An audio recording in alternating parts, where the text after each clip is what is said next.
Alright, so first exercise that we're going to do with the upper body pull exercises is a bent over row. And basically means that you keep a straight back and you kind of bend over as well as slightly bent legs, but for the most part it's a very stable position. It could be dumbbells, which I would prefer, could be cables, could be barbell, but like I said, I prefer dumbbells, so I'm going to pretend like I have dumbbells, and I actually prefer, personally, having a supinated position when I do bent over rows. So after picking this up, and you get yourself set in this position, you row. Basically, it's kind of like rowing like a sailor in ancient times. So you kind of squeeze your back. You'll have it definitely in your lower lats, especially with a supinated grip. And because of that, you get more activation. You get a little bit more reach here compared to right here. A little bit more reach down here to be able to activate the lower fibers of the lateralis, so, or the latissimus dorsi, I guess you could say. So you start. It's in a fully extended position, and then you pull back by extending the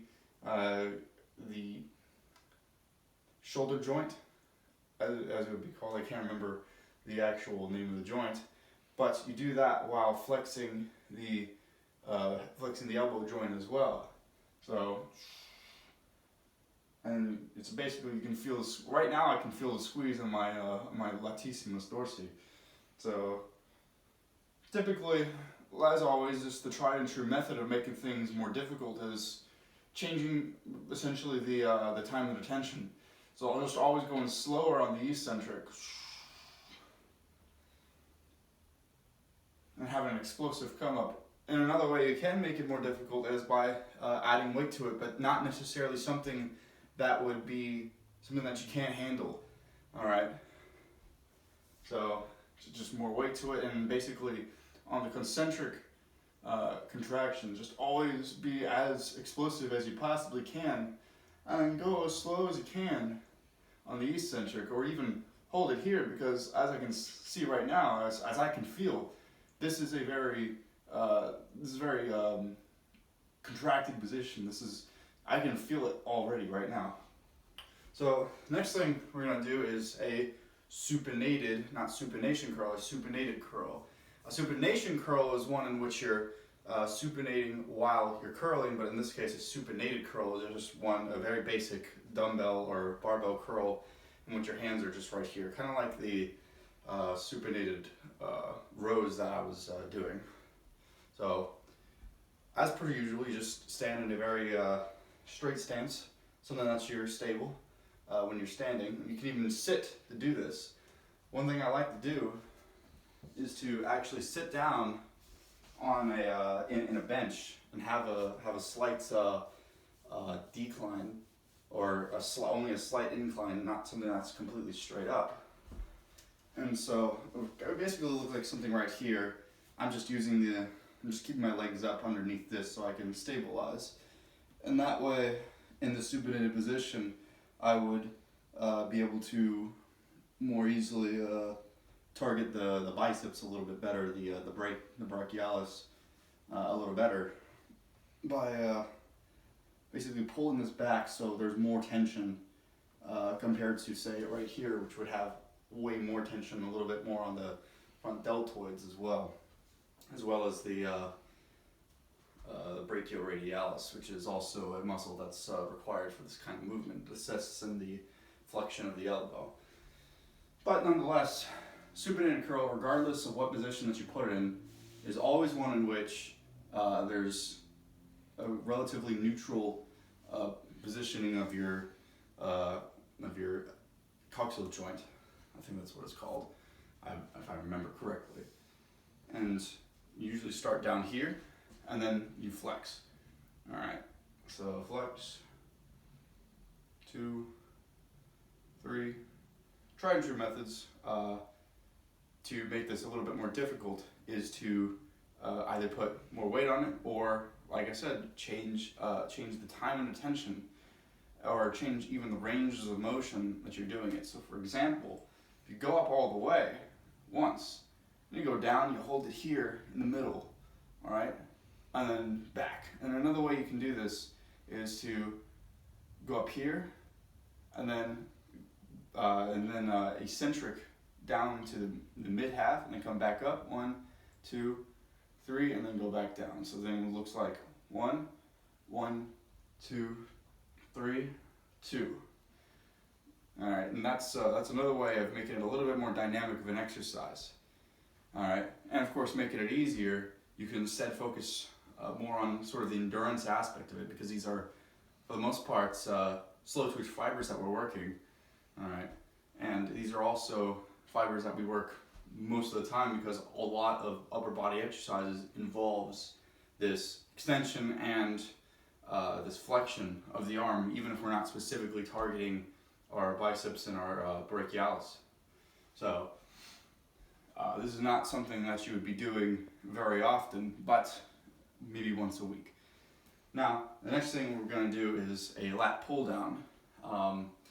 I actually am going to show a lat pull down because why not? So visual cues, for example, just hold it up. You know, you're grabbing this pull down. You're grabbing this bar. This is ideally something done on a cable machine.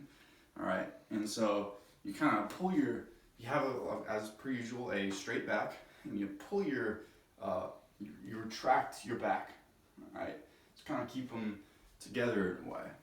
And when you reach up here, you grab this, you generally you pull that down in this sort of motion.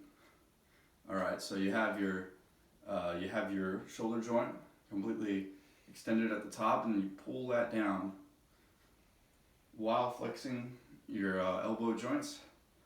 And you're gonna feel that. I'm feeling it right now in my back without weight, without resistance to it. So this unto itself can be just a good warm-up exercise if you're just trying to squeeze the muscles and just kind of get them warmed up beforehand. Even I can feel it right now. And something that in which you're sitting down, you can basically, even if you have troubles doing pull-ups, which I do have troubles doing pull-ups. I used to be able to do 10 to 12 pull-ups. Now I can barely do 2 because I haven't done that in a while. But that doesn't mean that's my lat pull downs are necessarily bad. I can actually go like 210, 220 pounds on the lat pull downs because it's only using my lats, and I don't have to dedicate a lot to core stability. So there's a lot of things that go into why pull-ups are much harder to do than lat pull-downs, and why lat pull-downs you can basically just load up the weight, and it's easier to do than even pull-ups are, despite being greater weight than your own body weight. So that being said, visual cues is just right here. You pull it down, and you're just squeezing your back all the way. You just pull it down as much as you can, because you're trying to squeeze your back right here. All right. And there are other ranges in which you can do it. You can do it with single cables. All right. There's a machine at this gym I go to in which you have 2 separate sides. All right. And so you can do kind of individually, you know, kind of build up that mind-muscle connection to be able to do both at the same time.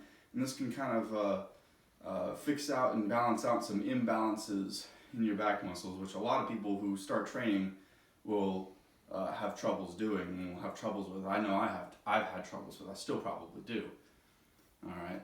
So again, a lat pull down can be with a barbell, could be with single cables.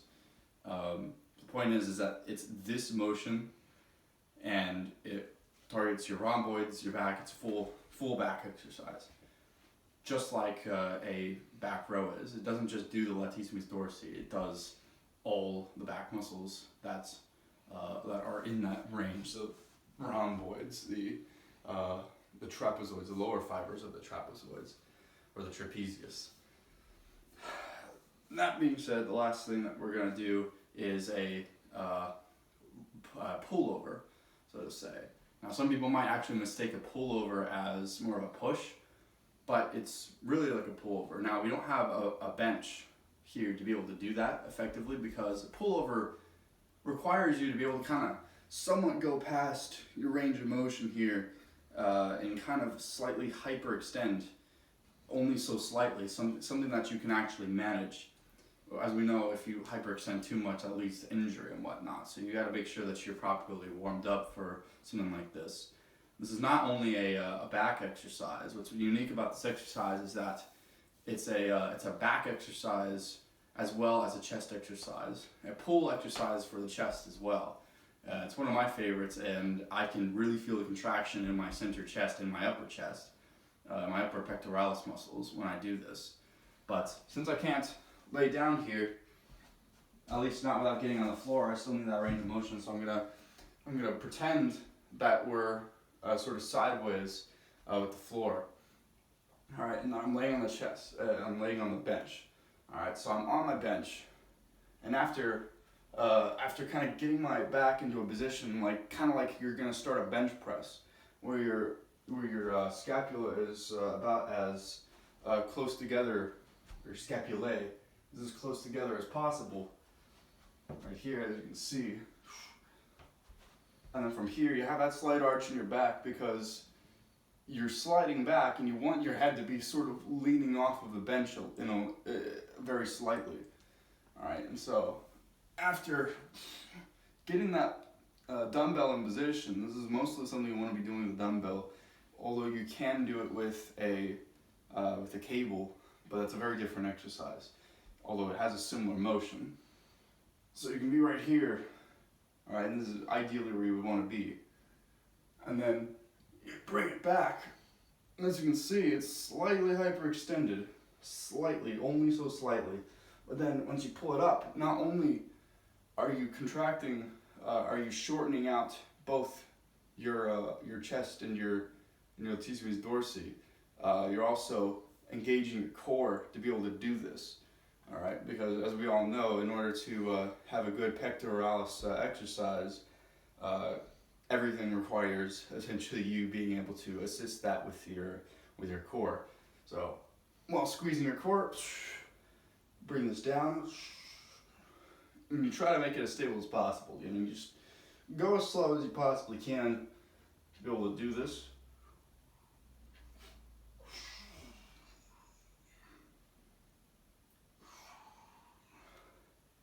And the main important thing is that in order for your chest to get contracted, in order for you to actually feel the squeeze in your chest, the pectoralis muscles, first and foremost, control this sort of movement, this protraction. All right, and so part of that is being able to just, as you can see, like as I am pulling this over, as I am flexing my elbow joints, I'm also somewhat protracting as well. And this actually, if you could see it right here, which you probably can't, this is actually shortening up and kind of squeezing up the muscles up here, which means it's working.